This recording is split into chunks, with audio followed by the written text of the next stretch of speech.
মমতার বিরুদ্ধে শুভেন্দু নয়, মমতার বিরুদ্ধে লড়াই করতে আসছে আপনাদের সেই ভগবান।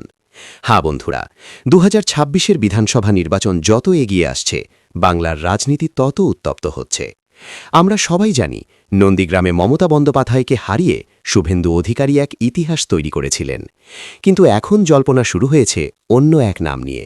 শুভেন্দু অধিকারী নন, শোনা যাচ্ছে 2026-এ দিদির বিজয় রথ থামাতে বিজেপি এমন একজনকে সামনে আনতে চলেছে, যাকে মানুষ ভগবান জ্ঞানে শ্রদ্ধা করেন। কে সেই ব্যক্তি? কেন তাকে নিয়ে এত গোপনীয়তা? কেন বিজেপি তাকে এত লুকিয়ে রেখেছে? তিনি কি বিজেপির শেষ ব্রহ্মাস্ত্র? আজকের ভিডিওতে আমরা এই রহস্য ফাঁস করব। ভিডিওটি শেষ পর্যন্ত দেখুন, কারণ শেষে রয়েছে এক মস্ত বড় চমক। শুভেন্দু অধিকারী বর্তমানে বিরোধী দল নেতা। তিনি বারবার হুঙ্কার দিয়েছেন যে মমতা বন্দ্যোপাধ্যায়কে তিনি প্রাক্তন মুখ্যমন্ত্রী করেই ছাড়বেন।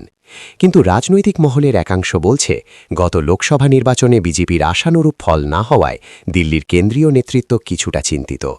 শুভেন্দুর জনপ্রিয়তা থাকলেও সাধারণ মানুষের একটা বড় অংশ এখনও মমতা বন্দ্যোপাধ্যায়ের লক্ষ্মীর ভাণ্ডার বা মহিলা ভোট ব্যাংকের ওপর ভরসা রাখছেন।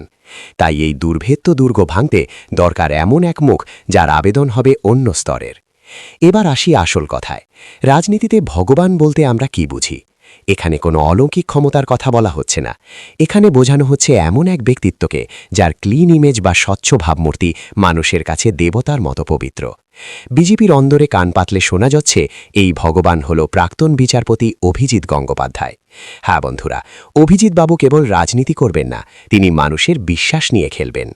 তৃণমূল কংগ্রেসকে আক্রমণ করতে গিয়ে বিজেপি বারবার দুর্নীতি, শিক্ষক নিয়োগ কেলেঙ্কারি বা রেশন দুর্নীতির কথা বলে, কিন্তু তাতেও মানুষের মনে মমতার জনপ্রিয়তায় বড় কোনো ফাটল ধরানো যায়নি। বিজেপি হাইকমান্ড মনে করছে, যদি এমন কাউকে আনা যায় যার বিরুদ্ধে কোনো দুর্নীতির দাগ নেই, যাকে লোকে ভক্তি করে, তবে অনায়াসেই তৃণমূলের নারী ভোট এবং গ্রামের সাধারণ মানুষের ভোট নিজেদের দিকে টানা সম্ভব।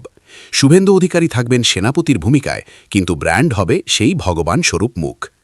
তাহলে বন্ধুরা, আপনাদের কি মনে হয়, সত্যি কি অভিজিৎবাবু মমতার বিরুদ্ধে দাঁড়াতে চলেছেন, নাকি আরও অন্য কেউ? শুভেন্দু অধিকারীর জায়গায় অন্য কাউকে মুখ্যমন্ত্রী পদপ্রার্থী করা কি বিজেপির জন্য লাভজনক হবে, নাকি দিদির ম্যাজিক আবারও কাজ করবে? আপনার মূল্যবান মতামত নিচে কমেন্ট বক্সে অবশ্যই জানান। আর ভিডিওটি ভালো লাগলে লাইক করুন এবং বন্ধুদের সাথে শেয়ার করে এই আলোচনা ছড়িয়ে দিন। আগামী দিনে আরও এমন চমকপ্রদ খবর পেতে আমাদের চ্যানেলটি সাবস্ক্রাইব করতে ভুলবেন না। ধন্যবাদ।